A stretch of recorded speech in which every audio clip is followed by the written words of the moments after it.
Remember this place? We're gonna go back into this project and see what it looks like furnished with the homeowners back inside.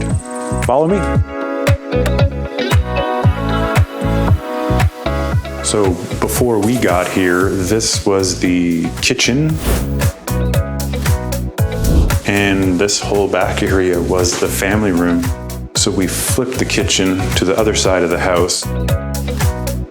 There's a small table for seating, and behind that table, we have some banquette, or they call it, or a window seat, a custom pillow. We put in a powder room and a walk-in pantry.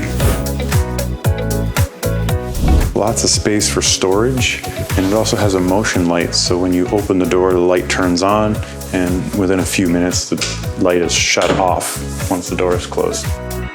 The fireplace was in the back corner.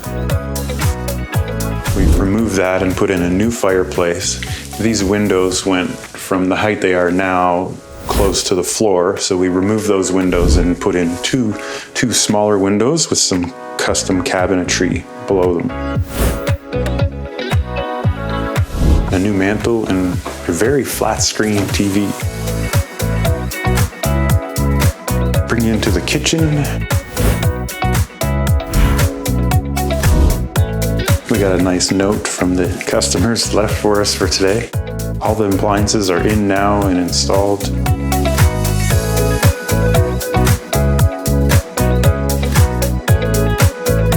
This window was also replaced because this space was the dining room prior to us getting here. So this was a full-size window right to the floor. So we've removed that window and created this smaller opening that fits a kitchen sink and faucet. If you remember from the previous episodes, you'll know that we replaced these stairs completely.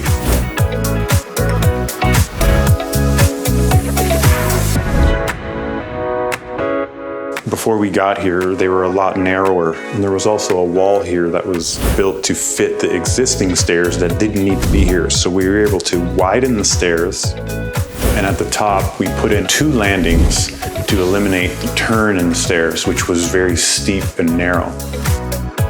And throughout the home, new trim. So we have the flat panel doors, new casing, and new baseboard. There we have it, another one of our renovations completed with decor in it. I leave those renovations awestruck that we actually did the work. I hope you enjoyed it as much as I did. Thanks for watching.